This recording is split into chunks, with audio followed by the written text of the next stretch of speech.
All right, here we go, day 2. So today we're really going to focus on what these monarchs are doing, or what they're not doing, really, and who are they. So our first guy is King Louis the XVI 10, 5, plus 1, because it's after the 5.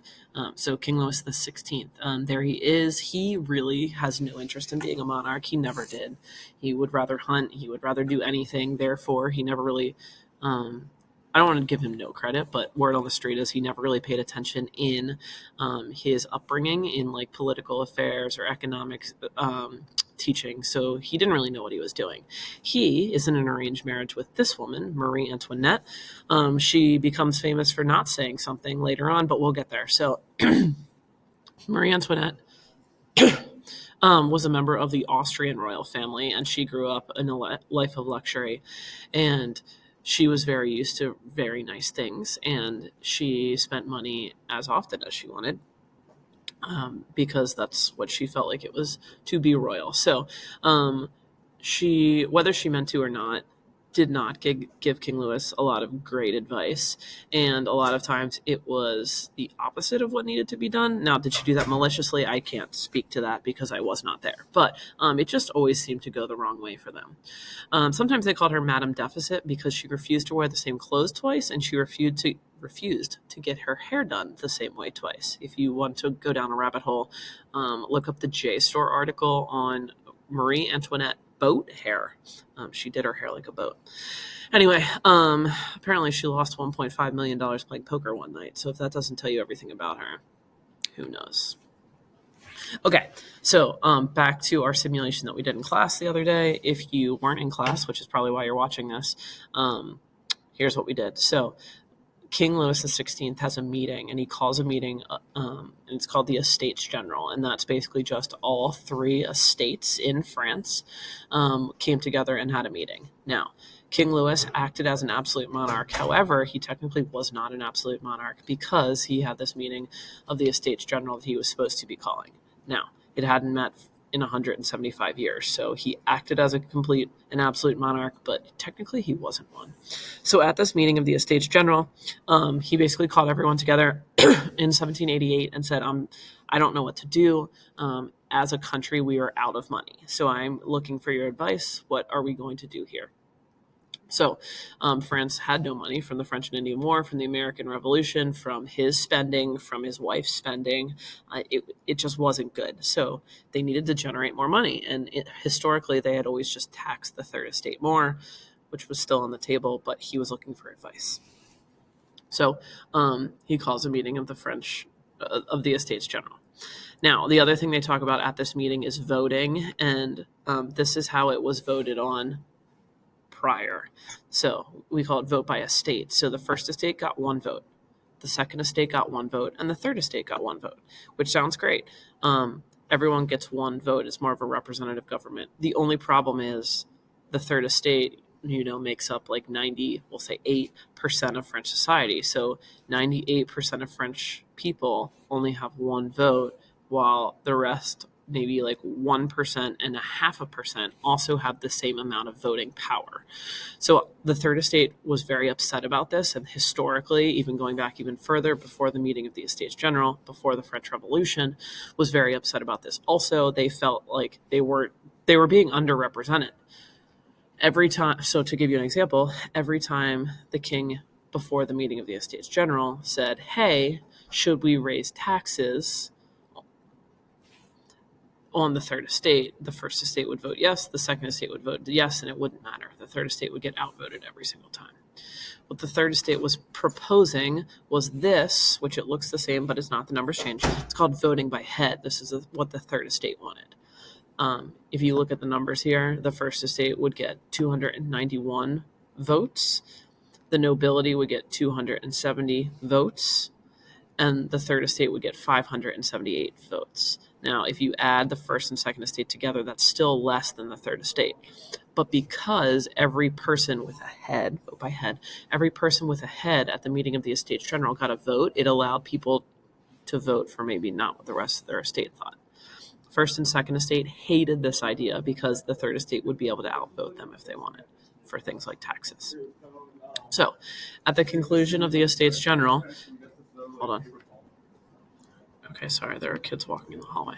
At the meeting of the Estates General, the king decided, hey, we're going to continue to vote by order, meaning this one. Every estate gets one vote. And let's vote on raising taxes. Who do you want to raise taxes on? And they voted to raise taxes on the third estate. So obviously the third estate is very fired up by this. Mainly, why did you even call this meeting if you're just going to raise taxes on us again? On top of that, we don't have any money. We don't have any food. This is not fair. It's not fair. So the third estate, in like a fiery anger, is like, we're not doing this again. So they are mad that King Louis decided to vote by estate still. And basically what ends up happening is a guy named Joseph Sieyès. He's from the third estate, and he stands up and he's like, we're not doing this anymore. Like, I refuse to be part of this government anymore. So we, the third estate, are breaking away and forming a new government, and that new government is going to be called the National Assembly. So the third estate can do that because they make up so much of French society. If they were like 1% of the population, then people would be like, fine, be gone. It doesn't matter. But because they're 98% of the population, and the rest of the third estate is like, yeah, we're with him. Like, we're out. We're not doing this anymore. We're National Assembly. It's very powerful. And actually, some nobles and some clergymen, First Estate, also joined the National Assembly. So it says end of absolute monarchy here, and I just need you to understand that the king still existed when the National Assembly was formed. However, he really didn't have any power. So I'm going to skip a slide ahead, and we're going to go to the tennis court oath. So the third estate, as the National Assembly, this is the first like act of the French Revolution. The third estate decided that they would have a meeting and they would set out all of the rights that the third estate had and kind of set up their own little government and what that would look like. The problem was they were doing that in Versailles, which is the king's palace. And Versailles, they were meeting every day, and one morning they went to their meeting room, which they were meeting in, and they were locked out. Which just like sent the third estate from 0 to 1,000,000. And they were like, this is terrible. How do you do this to us? Like, no. So the first room they found that they all fit in was called the tennis court, or was a tennis court. So at the tennis court, they basically like had this blistering speech that was just like, we're never doing this. We're never following you again.